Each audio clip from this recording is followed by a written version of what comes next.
ఓం గం గణపతియే నమః. శ్రోతలకు నమస్కారం. మన ఛానల్కు స్వాగతం.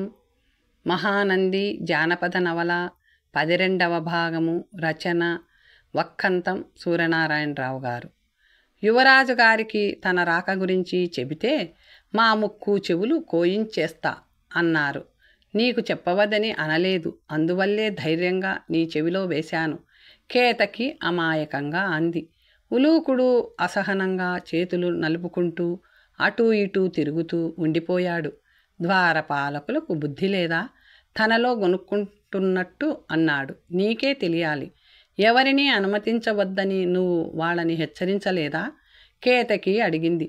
కొత్త వాళ్ళనెవ్వరినీ మందిరంలోకి వెళ్ళనివ్వద్దని హెచ్చరించానుగా, ఉలూకుడు అన్నాడు. అమ్మాయి గారు కొత్త కాదుగా, కేతకి అంది. ఇప్పుడు ఏం చెయ్యాలి? ఆమె రాక గురించి యువ ప్రభువులకు తెలిస్తే భూకంపాలు వచ్చేస్తాయి. వారికి చెప్పొద్దని జలజాదేవి మీకు చెప్పారుగా. అతి రహస్యంగా ఉంచమన్నారు.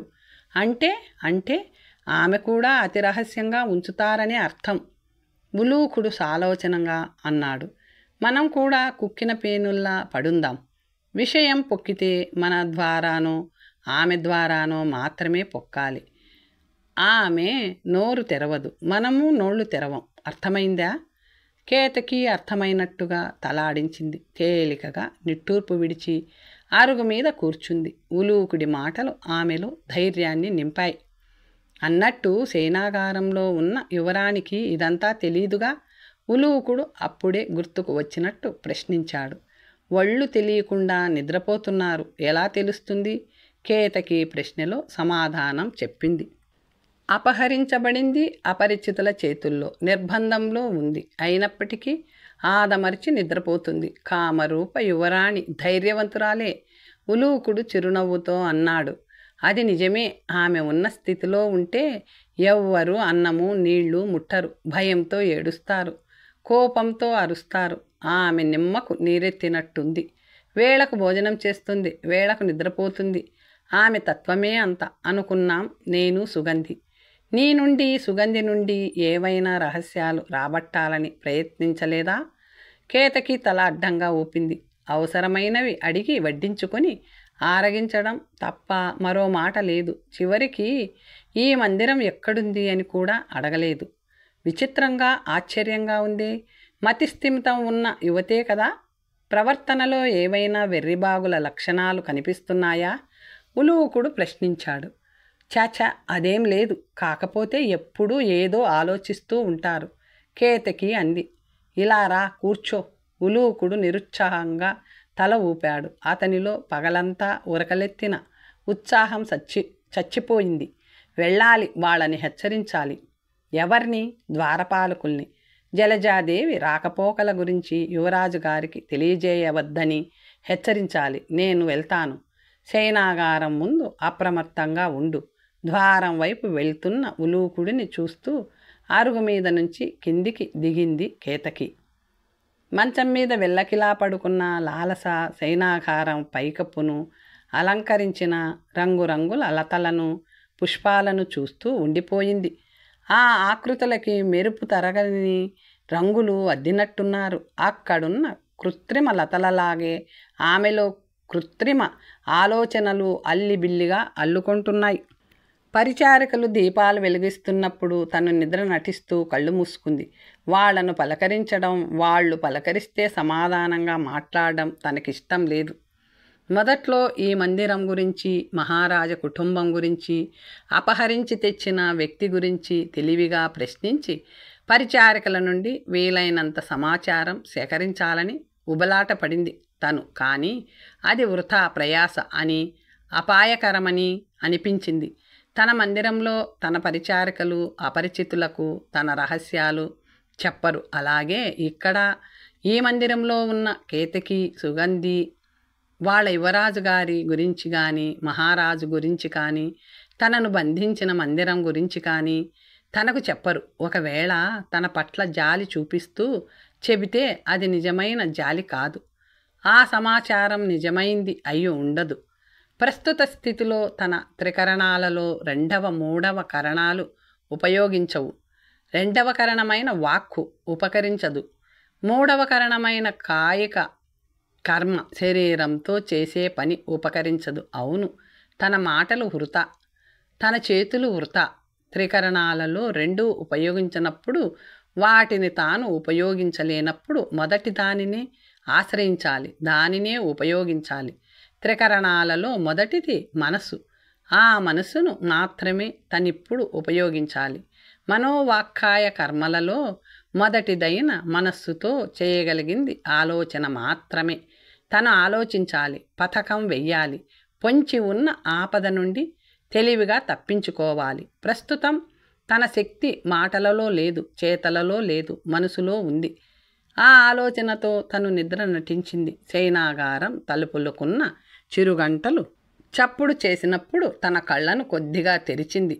మొదటిసారి ఒక అపరిచిత యువతి తన వైపు కళ్ళు చించుకొని చూస్తూ ఠీవిగా మంచాన్ని సమీపించింది.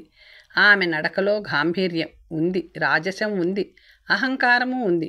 ఆమె అందంగానే ఉంది. ఆమె తిరిగి వెళ్తున్నప్పుడు తను కళ్ళు పూర్తిగా తెరిచి చూసింది. వెనుక నుండి ఆమె నడకలో తనకు వయ్యారం కనిపించింది. ఆ కదలికలో దర్పం, నిర్లక్ష్యం కనిపించాయి. రెండవసారి తలుపు తెరుచుకున్నప్పుడు పరిచారిక కేతకి అని తనకు పరిచయమైన పరిచారిక వచ్చింది. అడుగుల చప్పుడు కాకుండా పిల్లిలాగా తన నిద్రకు భంగం కలిగించకూడదన్న జాగ్రత్త వ్యక్తమైంది. ఆమె నడకలో చప్పుడు కాకుండా వెళ్ళిపోయి చప్పుడు కాకుండా గొళ్ళెం పెట్టింది. తనది గాఢనిద్ర అని వాళ్ళు అనుకోవచ్చు. అపహరించినప్పుడు తన మీద ప్రయోగించిన ఔషధం మూలంగా మళ్ళీ తనకు మైకం కమ్మి ఉంటుందని అనుకోవచ్చు. వాళ్ళు ఎలా అనుకున్నా తనకు మంచిదే. తాను నిద్ర నటిస్తున్నట్టు పసికట్టకుండా ఉంటే చాలు. అలా అనుకుని బిగ్గరగా మాట్లాడుకోవచ్చు. ఆ మాటలలో తనకి ఉపయోగించే అంశం ఉండవచ్చు. లాలస ఆలోచనలు ప్రక్కకు నెట్టి తన ఆరాధ్య దేవత కామరూపను ధ్యానించడం ప్రారంభించింది. శక్తిరత్న మహారాజు, మహామంత్రి, సేనాధిపతి, యువరాజు, కళింగరత్న కోశాధికారి సమాలోచన మందిరంలో సమావేశమయ్యారు. గత రాత్రి ప్రొద్దుపోయేదాకా జరిగిన సమావేశానికి కొనసాగింపుగా జరుగుతున్న చర్చా కార్యక్రమం ఇది. యువరాజుకు చతురంగ బలాలు వివరాలతో సహాయక అధికారులతో ప్రత్యక్ష పరిచయ కార్యక్రమం నిర్వహించమని సేనాధిపతిని, మహామంత్రిని ఆదేశించాడు శక్తిరత్న మహారాజు. కళింగ, మన శక్తి సామర్థ్యాలు నీకు అవగాహనకు రావాలి. త్వరలో సామ్రాజ్యభారం నీ భుజస్కంధాల మీద మోపాలన్న నిర్ణయం జరిగించి శక్తిరత్న మహారాజు కుమారుడితో అన్నాడు. అలాగే నాన్నగారు, కళింగరత్న వినయంగా అన్నాడు. మహామంత్రి, ప్రభు, కామరూప చక్రవర్తి కుబేరవర్మ గారి పుత్రిక స్వయంవరం నాడు అదృశ్యమైన విషయం మనకు తెలుసు. వారికి మన సానుభూతి తెలియజేస్తూ లేఖ పంపించండి. వారి సుపుత్రిక క్షేమంగా వారిని చేరుకోవాలన్న మా ఆకాంక్షను వ్యక్తం చెయ్యండి. లేఖలో స్వయంగా మేము చేవ్రాలు చేస్తాం. చిత్తం, ఇవాళే ప్రత్యేక వార్తాహరుడిని పంపించే ఏర్పాటు చేస్తాను, మహామంత్రి అన్నాడు.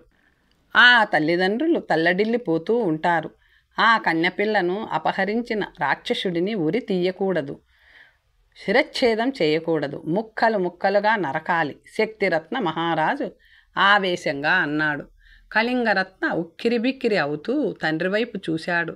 ఆ రాక్షసుడు తన పుత్రరత్నమే అని ఆయనకు తెలిస్తే బిగుసుకుపోతున్న ముఖాన్ని సహజస్థితికి తెచ్చే ప్రయత్నం చేస్తూ కూర్చున్న చోటు నుండి లేచాడతను. నాన్నగారు, ఇక నువ్వు వెళ్ళు నాయనా. తీరిక సమయాలలో ఆచార్య చాణక్యుని అర్థశాస్త్రం పఠించు. చక్రవర్తి కాబోయే నీకు ఆ మహాగ్రంథం కొట్టిన పిండి కావాలి సుమా. అలాగే నాన్నగారు. పర్వత మందిరంలో నేను చేస్తున్న పని అదే, కళింగరత్న నవ్వు ఆపుకుంటూ అన్నాడు. ద్వారం వైపు వెళుతున్న కళింగరత్నను కాసేపు చూసి మహామంత్రి శక్తిరత్న మహారాజు వైపు చిరునవ్వుతో చూశాడు. చూశారా ప్రభు, ఆ మాట తీరు, ఆ ప్రవర్తన, ఆ వినయం యువరాజు గారిది ముమ్మూర్తుల తమ పోలికే. రక్తం మహామంత్రి, రక్తం, శక్తిరత్న మహారాజు సగర్వంగా అన్నాడు. సమాలోచన మందిరంలో నుంచి యువతలికి అడుగుపెట్టిన కళింగరత్న ముందు ప్రధాన భటుడు వినయంగా తలవాల్చి నిల్చున్నాడు. యువరాజులంగారికి మనవి. ఏమిటి? కళింగరత్న గంభీరంగా అన్నాడు.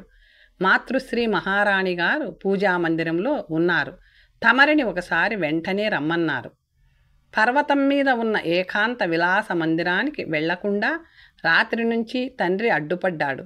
ఇప్పుడు కొసరుగా తల్లి అడ్డుపడుతుంది. కళింగరత్న విసుగ్గా అనుకున్నాడు. తప్పదు, చూడకుండా వెళ్తే అమ్మ ఏకాంత మందిరానికే సేవకుల్ని పంపుతుంది. ఒకసారి కనిపించి వెళ్తే దినమంతా తనకు ఆట విడిపే. సరే అంటూ అంతఃపుర ద్వారం వైపు నడిచాడు కళింగరత్న. కళింగరత్న పూజామందిరంలోకి అడుగుపెట్టాడు. మహారాణి అపర్ణాదేవి కర్పూర నీరాజనం సమర్పించి నమస్కరించి వెనుదిరిగి చూసింది. అమ్మా, కళింగరత్న చిరునవ్వుతో అన్నాడు. ఇలా రా కళింగ, మహారాణి పిలిచింది. కళింగరత్న పూజామండపం ముందుకు వెళ్ళాడు. అపర్ణాదేవి పళ్ళెంలోని పువ్వులు, కొన్ని బంగారు గిన్నెలోని అక్షతలు కొన్ని తీసి కుమారుడికి ఇచ్చింది. కలశానికి పుష్పాక్షతలు సమర్పించి నమస్కరించుకో నాయనా అందామె. కళింగరత్న మందిరం మధ్య ఉన్న పెద్ద బంగారు కలశాన్ని చూస్తూ నమస్కరించాడు. కలశం మీద కొబ్బరికాయ ఉంది. కొబ్బరికాయ చుట్టూ తమలపాకులు అందంగా అమర్చబడి కలశంలో నుంచి తొంగి చూస్తున్నాయి. పూర్తిగా పసుపు రాసిన కొబ్బరికాయ కలశం రంగులో కలిసిపోతుంది. పుష్పాక్షతలు వేసి మళ్ళీ నమస్కరించాడు కళింగరత్న. తల్లి కోసం చూశాడు. మహారాణి పూజాగృహం తలుపు మూసి కొళ్ళెం పెట్టి అతని దగ్గరగా వచ్చింది. అమ్మా, నేను వెళ్ళిరానా? కళింగరత్న అడిగాడు. కళింగ, నువ్వు నమస్కరించిన కలశదేవత ఎవరో తెలుసా? కొడుకు ప్రశ్నను పట్టించుకోకుండా అడిగింది మహారాణి. పార్వతీదేవో లక్ష్మీదేవో అయి ఉండాలి కదమ్మా, కళింగరత్న అన్నాడు. కాదు, మహాశ్వేతాదేవి. ఓ, అంటే సరస్వతీదేవి కదమ్మా, కళింగరత్న అన్నాడు. కాదు, మహారాణి ముక్తసరిగా అంది. కాదా? కళింగరత్న కంఠంలో ఆశ్చర్యం. అది సరస్వతీదేవి మరొక పేరే కదా? మహారాణి అపర్ణాదేవి కొడుకు ముఖంలోకి తదేకంగా చూసింది. ఆ కలశ దేవతాశ్రీ కాదు, ఒక మానవ కాంత. ఆమె 5 తరాలుగా ఈ పూజామందిరంలో పూజలు అందుకుంటుంది. ఆమె ఎవరో తెలుసా? నాన్నగారు కానీ నువ్వు కానీ ఎప్పుడూ చెప్పలేదుగా. ఆమె కామరూప సామ్రాజ్య చక్రవర్తి దంపతుల జ్యేష్ఠ పుత్రిక. కళింగరత్న నిర్ఘాతపోతూ చూశాడు. అపర్ణాదేవి అతని ముఖంలోకి రెప్ప వేయకుండా చూసింది. కామరూప చక్రవర్తి వంశంలో పుట్టిన ఒక స్త్రీని దేవతగా కలశంలో ఆవాహన చేసి పూజామందిరంలో ఎందుకు ప్రతిష్ఠించారని అడగవేం? ఎందుకు? కళింగరత్న నోరు పిగల్చుకుని అన్నాడు. ఆమె మహాసౌందర్యవతి. ఆ తరంలో మన వంశంలో నీలాగే ఒక యువరాజు గారు ఉండేవారు. కామరూప ఆలయంలో ధ్యానంలో ఉన్న ఆ యువతిని అపహరించి తెచ్చుకున్నాడు. ఆమెను బలవంతంగా వివాహం చేసుకోవాలనుకున్నాడు. కానీ ఆ యువరాజు కోరిక తీరలేదు. మహాశ్వేతాదేవి తన ఉంగరంలోని నవరత్నాలను చూర్ణం చేసి ఔషధంలాగా త్రాగివేసి ఆత్మహత్య చేసుకుంది. తనను నిర్బంధించి ఉంచిన గదిలో ఆ రాజప్రాసాదంలోనే అపర్ణాదేవి ఆగింది. కళింగరత్న మౌనంగా చూశాడు.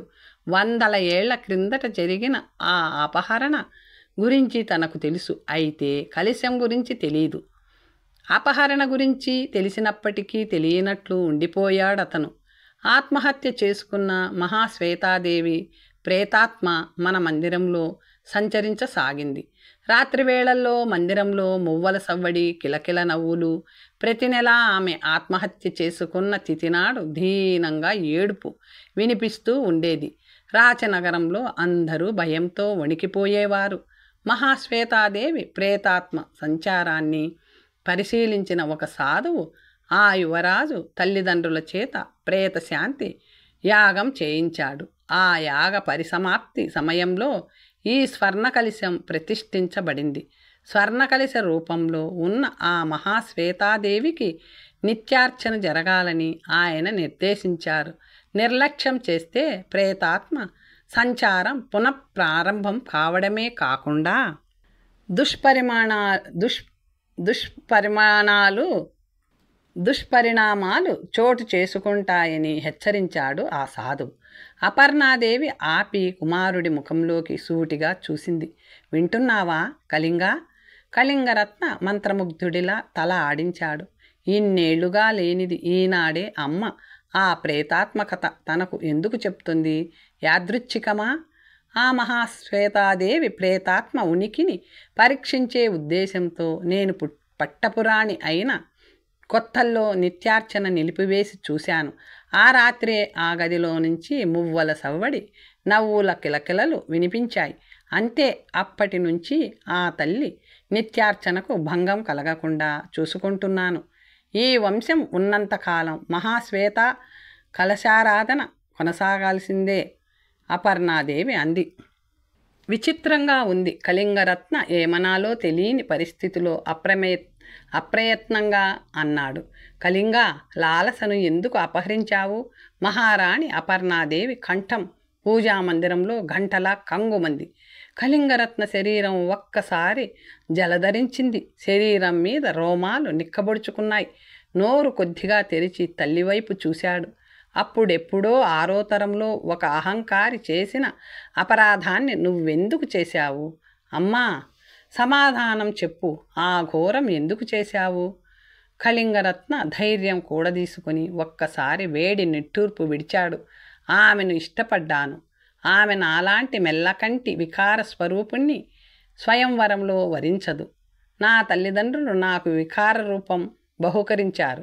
రాక్షస వివాహం మన క్షత్రియులకు ఆచరణీయమే. నా తల్లిదండ్రులకు చెప్పినా లాలసను నాకు తెచ్చి ఇవ్వరు. అందుకని నేనే తెచ్చుకున్నాను. నీ నేరాన్ని నీ తల్లిదండ్రుల మీదికి నెడుతున్నావా? మహారాణి అపర్ణాదేవి అంది. నీ అందం లేదా? అందవికారం నీ తల్లిదండ్రులది కాదు. మనిషికి కన్న తల్లిదండ్రుల పోలికలే కాదు, తరతరాల వంశజుల పోలికలు వస్తాయి. ఇది సత్యమైన జన్మ రహస్యం. నీకొక విషయం తెలుసా? 6 తరాలప్పుడు మహాశ్వేతాదేవి అనే అమాయక కన్యను అపహరించి ఆమె దుర్మరణానికి కారకుడైన సింహరత్న నీలాగే అందవిహీనుడు. నీకు సంక్రమించినవి ఆయన పోలికలే, శారీరకంగా మానసికంగా కూడా. అమ్మా, నిజం కళింగా. మనిషి జయించాల్సింది మనసును, శరీరాన్ని కాదు. ఆనాడు ఆయన చేసిన పాడు పనిని ఈనాడు నువ్వు చేశావు. ద్వాపరయుగంలో ఇదే అపరాధం చేసిన వ్యక్తి దేవుడయ్యాడు. నేటికి ఆరాధనలు అందుకుంటున్నాడు. అదే నేడు నేను చేస్తే అపరాధమైపోయింది. కళింగరత్న కంఠంలో కసి, ఎగతాళి పెనవేసుకొని ధ్వనించాయి. మహారాణి అపర్ణాదేవి కళింగరత్న ముఖంలోకి ఆశ్చర్యంగా చూసింది. ద్వాపరయుగం దేవుడు శ్రీకృష్ణ పరమాత్మనేనా నువ్వు దెప్పుతుంది? అవును, ఆయన రుక్మిణీదేవిని దేవీ ఆలయంలో నుంచి అపహరించుకుపోయాడు. ఆమె సందేశంలో పేర్కొన్న విధంగా రాక్షస వివాహం చేసుకున్నాడు. కానీ అక్కడ కన్యపిల్ల ఆయనను ప్రేమించింది. ఆయన ఆమెను ప్రేమించాడు. అందుకు అడ్డు చెప్పింది తల్లిదండ్రులు కాదు, ఆమె సోదరుడు రుక్మి. పరస్పర అంగీకారంతో రుక్మిణీ కృష్ణుల వివాహం చేసుకున్నారు. నీ విషయంలో ఆ నీతి లేదు, పరస్పర అంగీకారం లేదు. నువ్వెవరో కామరూప రాకుమారికి తెలీదు. దుర్మార్గంగా ఆమెను అపహరించావు. శ్రీకృష్ణుడిలాగా బహిరంగంగా కాదు, దొంగచాటుగా ఏ మత్తుమందో ప్రయోగించి ఆ పిల్లను అపహరించి తెచ్చావు. కామరూప నగరానికి వచ్చిన సారథిని విచారించాను. అతన్ని తిప్పి పంపించేశావు. అంగీకరిస్తావా? కళింగరత్న తల్లివైపు విసుగ్గా చూశాడు. మహారాణి కుమారుడి కళ్ళల్లోకి తీక్షణంగా చూసింది. నీకు తెలుసా కళింగా, నువ్వు అనుసరించిన విధానం పైశాచికం. అంటే ఏమిటో తెలుసా? నిద్రలోనే మైమరుపులోనో ఉన్న స్త్రీని కేవలం కామంతో రహస్యంగా అపహరించి రహస్యంగా చేసుకునే వివాహం. అమ్మా, పైశాచికంగా పెళ్లాడ్డం క్షత్రియులకు తగిన ధర్మం కాదు. అమ్మా, లాలసను ఇష్టపడ్డాను, ప్రేమిస్తున్నాను అన్నాడు కళింగరత్న. నీ ప్రేమ ఏకపక్షం, పైశాచికం. వివాహం కాదు, అది ఒక అసహాయురాలి మీద జరిగే అత్యాచారం. నా బిడ్డడు ఆ పాడు పని చేయకూడదని కోరుకుంటున్నాను. అలాంటి ఉద్దేశం ఈ రక్షణ అలాంటి ఉద్దేశం ఈ క్షణం దాకా నాలో లేదు. కళింగరత్న ఆవేశంగా అన్నాడు. కళింగ, అడ్డు రాకుండా విను. ప్రస్తుత స్థితిలో లాలసతో నీ వివాహాన్ని నేను మీ నాన్నగారు అంగీకరించం, అనుమతించం.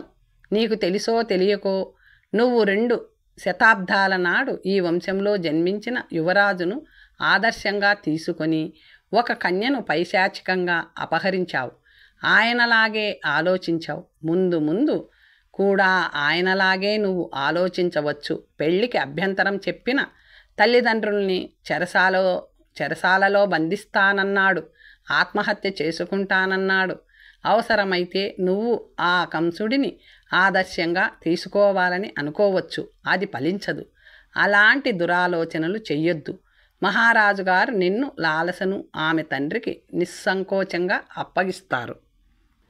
కళింగరత్న తల్లివైపు ఆశ్చర్యంగా చూశాడు. అమ్మా, తన ఆలోచనలను ఎలా పసిగట్టగలిగింది? పాలు తాగే కన్నబిడ్డ ఆకలిని పసిగట్టే తల్లి కన్నబిడ్డ ఆలోచనల్ని పసిగడుతుందా? అప్రయత్నంగా అతను తల్లివైపు దీనంగా చూశాడు.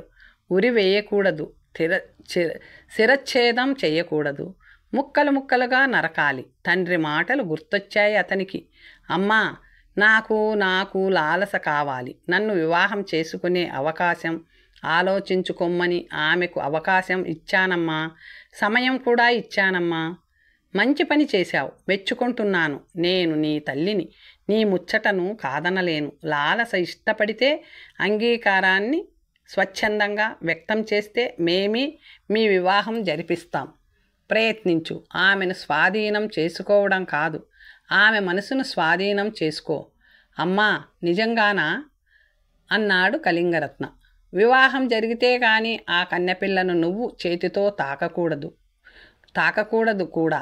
గతంలో మహాశ్వేతాదేవిలాగా ఆ యువతి ఆత్మహత్యకు పాల్పడితే ఒక్కగానొక్క వంశాంకురం అని కూడా నీ తల్లిదండ్రులు చూడరు. నీ మీద హత్యా నేరం మోపి కామరూప చక్రవర్తికి అప్పగిస్తారు.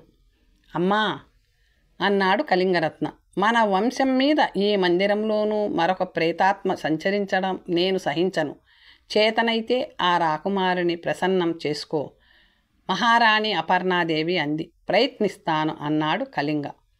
కళింగ నిస్సహాయరాలిగా నీ నిర్బంధంలో ఉన్న ఆ కన్నెపిల్ల మీద అఘాయిత్యం చెయ్యనని నాకు వాగ్దానం చెయ్యి. కళింగరత్న మౌనంగా ఆమె చేతిని అందుకొని ఆ చేతిలో తన చేతిని వేశాడు. నీ కుమారుణ్ణి నమ్ము అన్నాడు. అపర్ణాదేవి చిరునవ్వు నవ్వింది. అమ్మా, నీకు లాలస గురించి ఎలా తెలిసింది? ఎవరు చెప్పారు? పరిచారికలా? ఉలూకుడా? ఉలూకుడు నీకు తోడు దొంగ. మాకు తెలుసు. ఇక్కడే ఉండు, ఆ 3వ కంటిని పంపిస్తాను అంటూ మహారాణి ద్వారం వైపు వెళ్ళింది. తలుపు తెరుచుకుంది. ఆమె గుమ్మం దాటింది. తలుపు మూసుకుంది. కళింగరత్న ఆత్రంగా చూస్తున్నాడు. 2 నిమిషాల తరువాత తలుపు తెరుచుకుంది. మెల్లిగా కళింగరత్న కళ్ళు చించుకుంటూ చూస్తున్నాడు. వెనకపాటుగా లోపలికి ప్రవేశించి తలుపు మూసి అతని వైపు తిరిగింది జలజ. కళింగరత్న పర్వత మందిరంలోని తన ఏకాంత కక్షలో కాలు కాలిన పిల్లిలా తిరుగుతున్నాడు. తన తల్లి పలికిన మాటలు, తరువాత జలజ పలికిన మాటలు అతన్ని ఇంకా ఉక్కిరి బిక్కిరి చేస్తున్నాయి.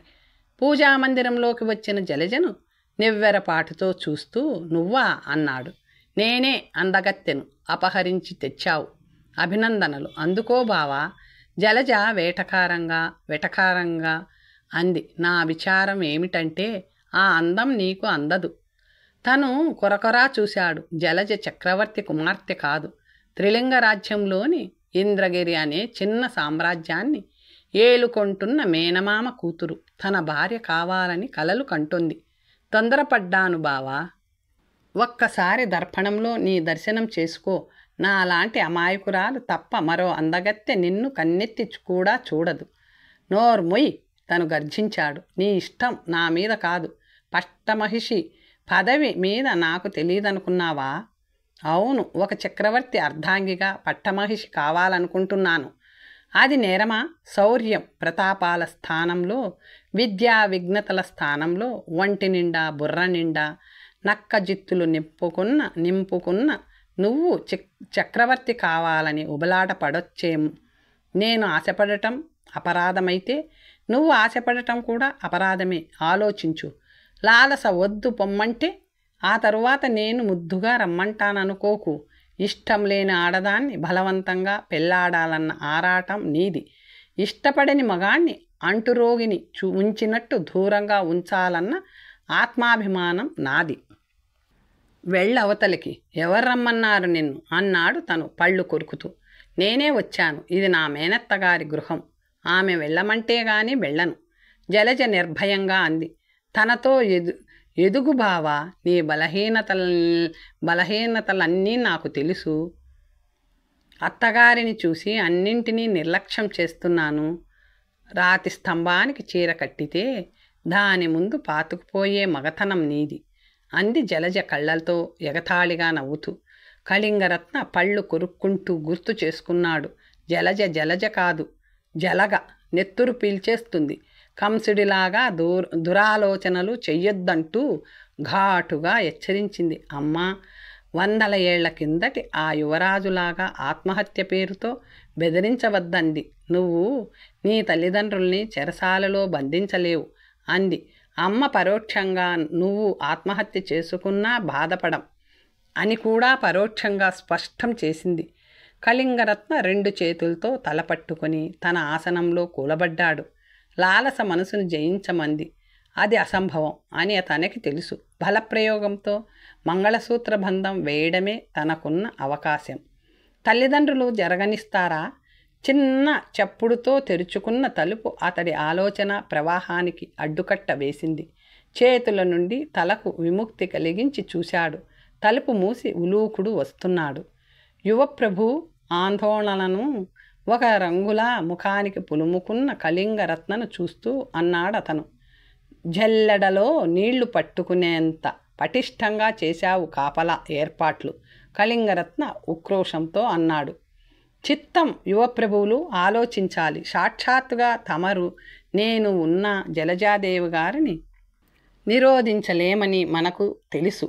ఉలూకుడు అన్నాడు. అంతఃపురంలో విషయం పొక్కిందా? చెలికెత్తెల చెంపలు పగలేసి అన్నీ తెలుసుకున్నారు జలజాదేవి గారు. కళింగరత్న బరువుగా నిట్టూర్చాడు. అడ్డుగోడలు అంతెత్తున లేచాయి.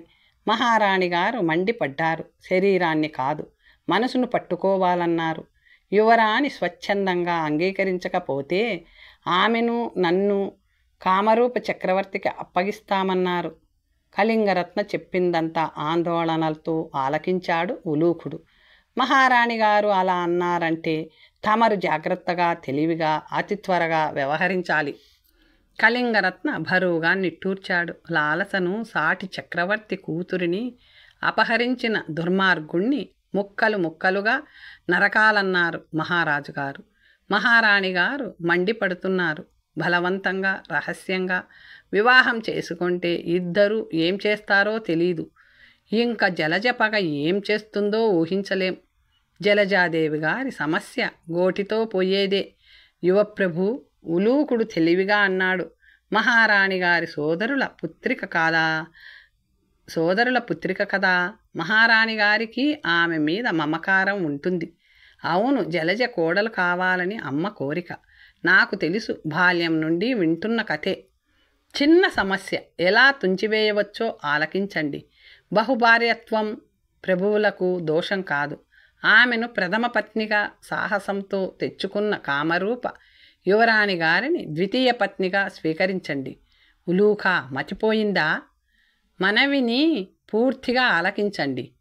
ప్రథమ పత్ని పట్టపురాణి అవుతారు. తామరు కావాలనుకున్నప్పుడు జలజాదేవి గారికి తీరని జబ్బు చేస్తుంది. పట్టపురాణి గారు పరమపదిస్తారు.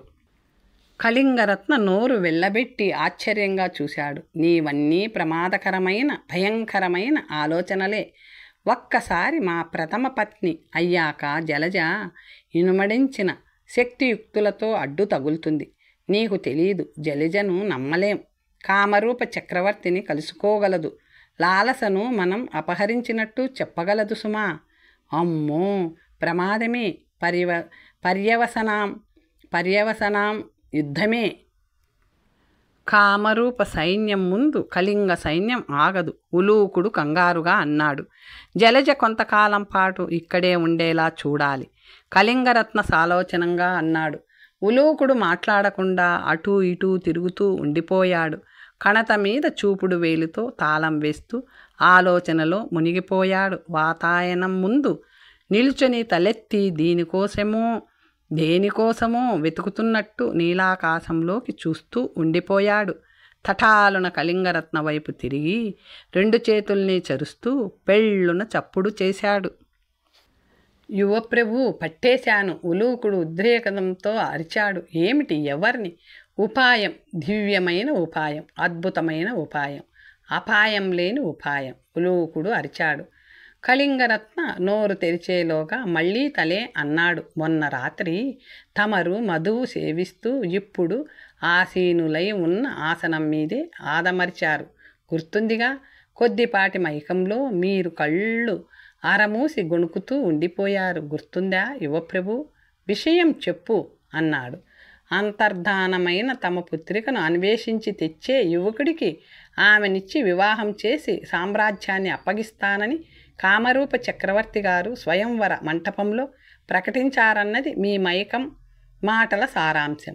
కళింగరత్న ప్రశ్నార్థకంగా చూశాడు. అయితే ఆ ప్రకటనతో స్ఫూర్తి పొందిన కళింగ యువరాజు కళింగరత్న అద్భుతమైన సాహసంతో అన్వేషించి అపహరణకు గురి అయిన కామరూప యువరాణిని అపహర్త హస్తాల నుండి రక్షించారు. ఆమెను క్షేమంగా ఆమె తల్లిదండ్రులకు అప్పగిస్తారు.